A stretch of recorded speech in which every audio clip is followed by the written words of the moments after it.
After 22 years of living in the United Kingdom, a Nigerian is fighting deportation battle, and this Nigeria was recently released from 7 years imprisonment. The story of this Nigeria is a story that we can all learn from.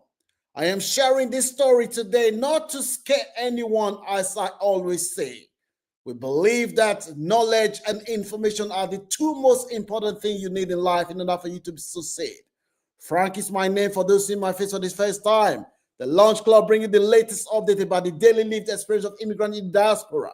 If you want to stay informed, make sure you subscribe to this channel as we dive into the story of Olufemi Adenyi Ojaleye. He arrived in the shores of the United Kingdom on a 6-month visa in 2002. This brother, after arriving in the United Kingdom, decided to say he wants to stay in the country. If you see any value in this content, you can show appreciation to our work by giving this video a like. Let me know what your views are by leaving your comment in the comment section while we talk about the story of our brother Olufemi. Femi came to this country and he decided that he wants to stay in the UK.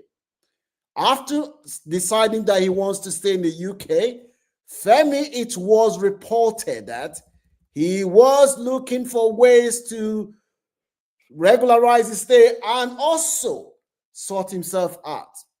Femi, with his 6-month visa, met a girl who is a British citizen.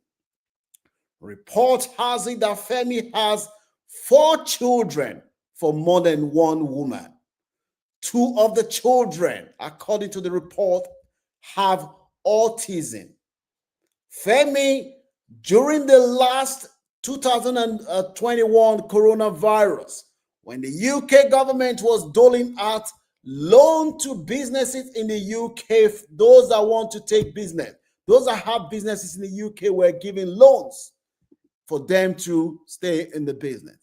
Report has it that Femi saw the government's intention to bail out businesses and individuals who were significantly affected by the coronavirus in the UK. Femi and his cronies decided that this is an opportunity for us to eat free money. They came up and they collected money from the UK government, according to the report, with different companies. Loans were collected. When the government, after the coronavirus, realized that more than $5 billion, 5 billion UK pounds, I beg your pardon, have gone to individuals, and some of these individuals are the wrong people, the UK government decided to carry out investigation, and they identified our brother Olufemi as one of those who have collected money from the government, money that doesn't belong to Femi. And they arrested Femi. Femi was then charged to court and he was found guilty. Femi served 7 years custodian sentences for misappropriation of funds that wasn't meant for him. After Femi served 7 years custodian sentence, meanwhile, Femi that time has already got 4 children, as I said before, for British women. Femi then, when the UK then ruled, the Home Office ruled that Femi should be deported because he doesn't have a British passport. Let me know whether you have any sympathy for our brother Olufemi Adenyi Ojaleye. Femi, it was reported that the UK government was ordered that Femi, upon completing his prison sentence, he must be sent back to Nigeria for him to go back to Nigeria. Femi, as soon as he was informed about deportation order, Femi and his legal team swung into actions. They were looking for opportunities for the UK government not to deport Femi from the UK. The lawyers identify the Article 8, the right to family life, as an opportunity for them to oppose the government grant to deport Femi back to Nigeria, despite the fact that Femi has already served more than 7 years in prison. And the law says that if you commit a crime and you serve more than 2 years in prison, you should be sent back to your country.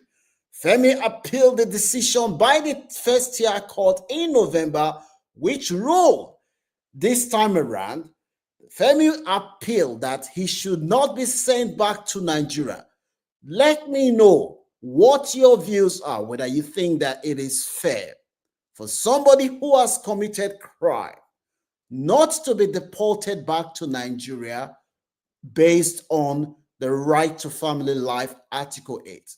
Femi's legal team presented a case to the court and said, two of Femi's children, they have autism, and those two children, they rely on a lot of support and input from Femi. Whilst the Home Office put forward a counter argument, stressing that the 7 years that Femi was in prison, these children did not receive any support from him, and that showed that they do not need Femi in their life, and subsequently, he should be sent back to Nigeria. Femi argued before the tribunal that he should stay in the country. The Home Office then, the government then looked at this case and said that the decision to approve the first year, which ruled that the children's need outweighs public interest. There are two competing narratives here. The public interest. The British public expect the government to be tough on those that break the law. That is what the public want. At the same time, the European Convention, Article 8, says that children have the right to family life. So the judge then weighed the two competing narratives and decided that for now, that Femi's children's right to family life outweighs the public interest, which stressed that those that break the law who are foreigners should be sent back to their home country. So as we speak now, our brother has a respite. However, the way immigration discourse is currently going in this country, if you're watching me now, you're an immigrant, you do not have paper, and you commit any crime, very soon, Article 8 is going to be expulsed from the British law. You heard it from the Lunch Club. Yesterday, our sister, Kenneth Badenoch, made a case for that to happen. Even those on the left of the political spectrum, they are now saying that Article 8 is now being used as a basis for the government not to be able to deport foreign criminals. So very soon, that is going to be removed. That is why it is good to stay on the right side of the law. Stay on the right side of the law. Our brother Olufemi right now, he has already served 7 years. His life chances have been ruined because he has criminal record, which means that he will not be able to get any good job in this country. That is one of the lessons that can be learned from this story. As we're speaking right now, they are saying that because of the role that the children needs him, that he should be given respite not to be deported. But there is a but. The government is still exploring all options because the government wants to be seen to be tough. That is one of Labour's weak point right now. And they want to make sure that they convey to the British public that they are not soft touch when it comes to migration. So a lot of things are happening. The case of our brother Femi, who has now lived in the United Kingdom after 22 years, he's now battling deportation, is something that will serve as a lesson to those that are wise. What is your view? Do you think that Femi should be sent back to Nigeria, given that he has already embezzled the British public money? Or do you think that his children's right to family life as a father, for the more than one woman that he has children for, do you think that that should outweigh that the children need him? Let me know what your views are. That is the story of Olufemi Adenyi Ojaleye, who after 22 years in the United Kingdom is now battling deportation. If you see any value in this content, kindly support our work by hitting the like button, share so that other people can learn. There's no substitute